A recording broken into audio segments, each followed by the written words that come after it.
have the pleasure to present to you Dr. Martin Luther King, Jr.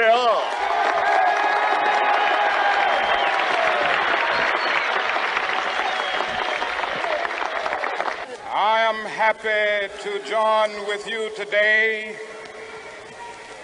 in what will go down in history as the greatest demonstration for freedom in the history of our nation.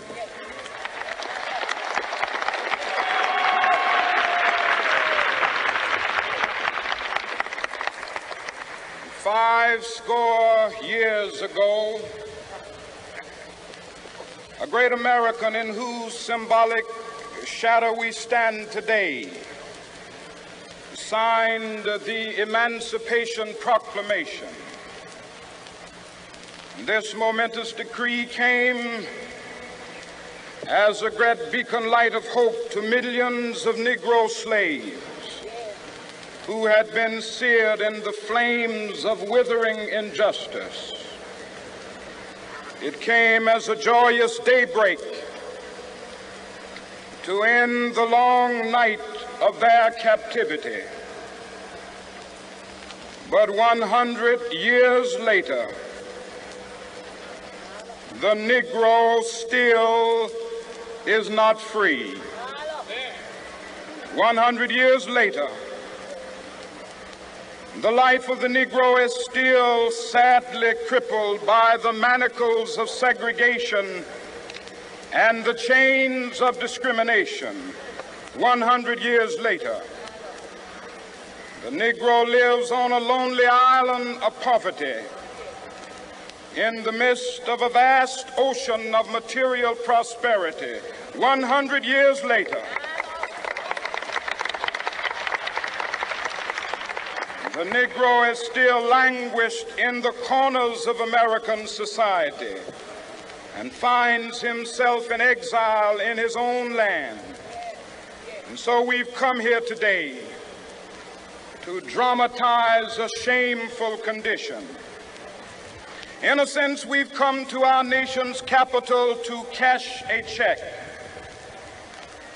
When the architects of our republic wrote the magnificent words of the Constitution and the Declaration of Independence, they were signing a promissory note to which every American was to fall heir.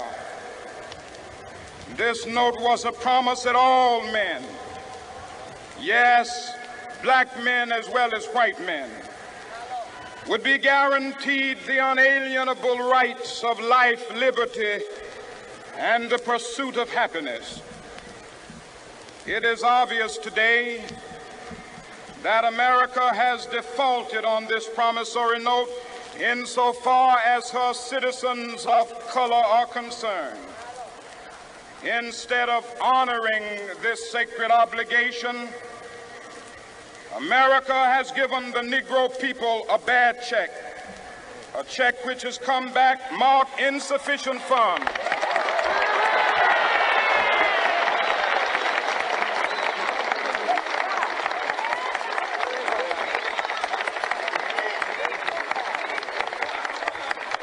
But we refuse to believe that the Bank of Justice is bankrupt.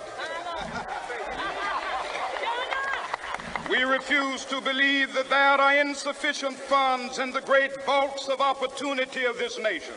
And so we've come to cash this check, a check that will give us upon demand the riches of freedom and the security of justice.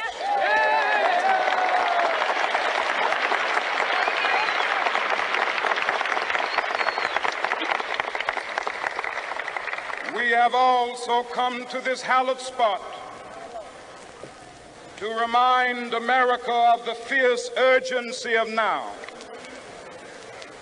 This is no time to engage in the luxury of cooling off or to take the tranquilizing drug of gradualism.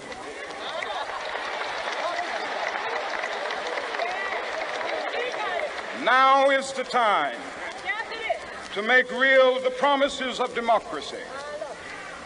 Now is the time to rise from the dark and desolate valley of segregation to the sunlit path of racial justice. Now is the time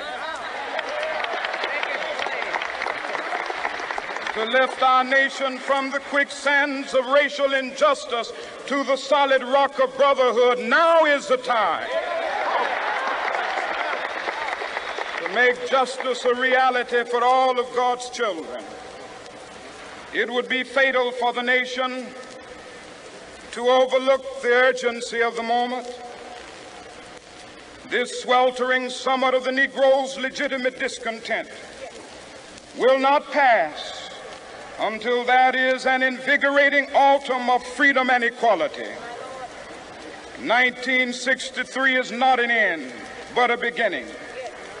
Those who hope that the Negro needed to blow off steam and will now be content will have a rude awakening if the nation returns to business as usual.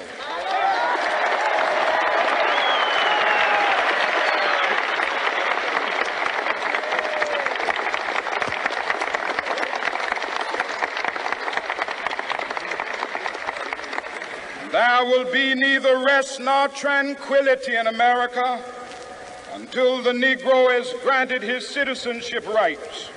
The whirlwinds of revolt will continue to shake the foundations of our nation until the bright day of justice emerges. But that is something that I must say to my people who stand on the warm threshold which leads into the palace of justice.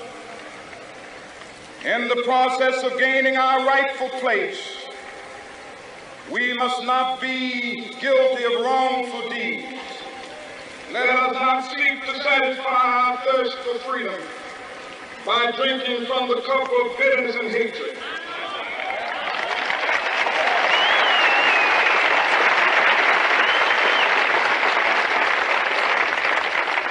We must fail to conduct our struggle on the high plane of dignity and discipline. We must not allow our creative protest to degenerate into physical violence. Again and again, we must rise to the majestic heights of meeting physical force with soul force. The marvelous new militancy which has engulfed the Negro community must not lead us to a distrust of all white people. For many of our white brothers, as evidenced by their presence here today, have come to realize that their destiny is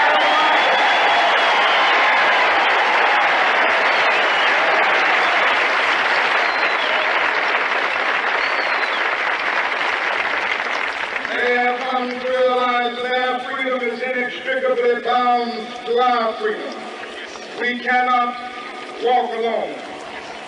As we walk, we must make the pledge that we shall always march ahead.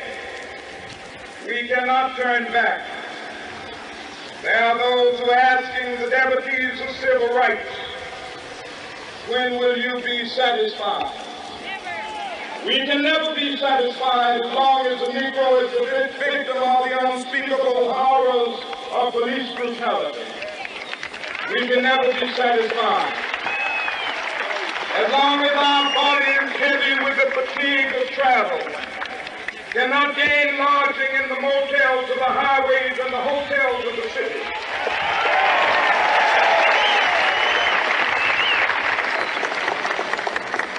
We cannot be satisfied as long as a Negro in Mississippi cannot vote and a Negro in New York believes he has nothing for which to vote.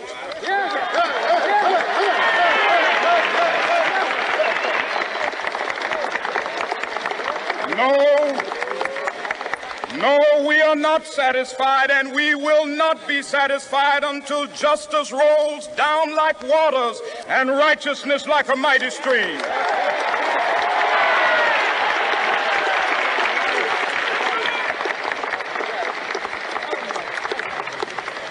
I am not unmindful that some of you have come here out of great trials and tribulations. Some of you have come fresh from narrow jail cells. Some of you have come from areas where your quest for freedom left you battered by the storms of persecution and staggered by the winds of police brutality. You have been the veterans of creative suffering. Continue to work with the faith that unearned suffering is redemptive. Go back to Mississippi. Go back to Alabama. Go back to South Carolina. Go back to Georgia. Go back to Louisiana. Go back to the slums and ghettos of our northern cities, knowing that somehow this situation can and will be changed. Let us not wallow in the valley of despair. I say to you today, my friends,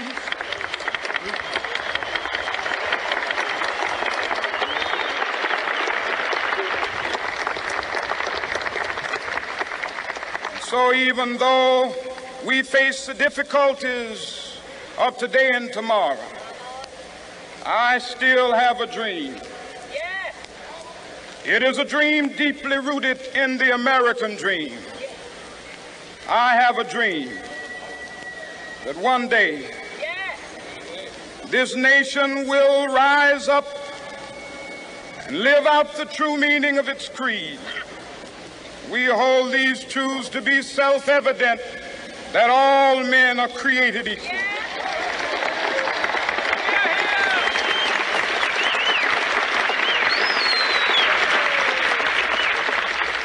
I have a dream that one day on the red hills of Georgia, the sons of former slaves and the sons of former slave owners will be able to sit down together at the table of brotherhood. I have a dream that one day, even the state of Mississippi, a state sweltering with the heat of injustice, sweltering with the heat of oppression, will be transformed into an oasis of freedom and justice. I have a dream that my 4 little children will one day live in a nation where they will not be judged by the color of their skin, but by the content of their character. I have a dream today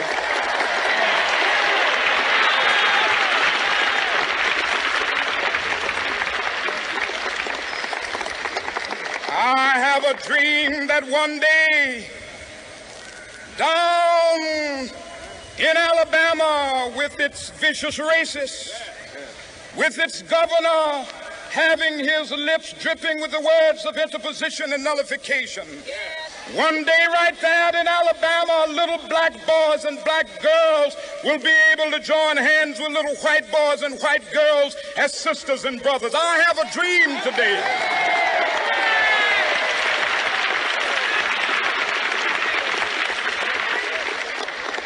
I have a dream that one day every valley shall be exalted, and every hill and mountain shall be made low. The rough places will be made plain, and the crooked places will be made straight. And the glory of the Lord shall be revealed, and all flesh shall see it together.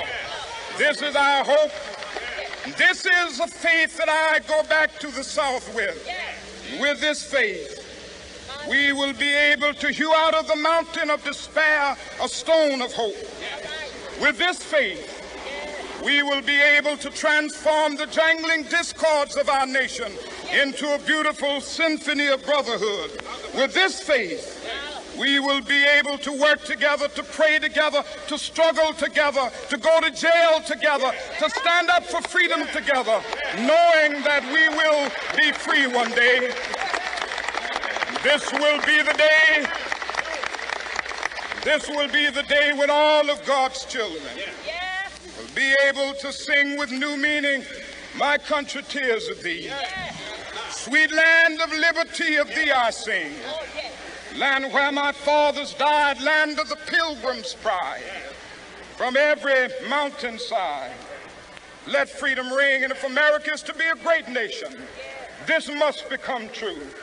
And so let freedom ring from the prodigious hilltops of New Hampshire. Let freedom ring from the mighty mountains of New York. Let freedom ring from the heightening Alleghenies of Pennsylvania. Let freedom ring from the snow-capped Rockies of Colorado. Let freedom ring from the curvaceous slopes of California. But not only that, let freedom ring from Stone Mountain of Georgia. Let freedom ring from Lookout Mountain of Tennessee. Let freedom ring from every hill and molehill of Mississippi, from every mountainside. Let freedom ring, and when this happens,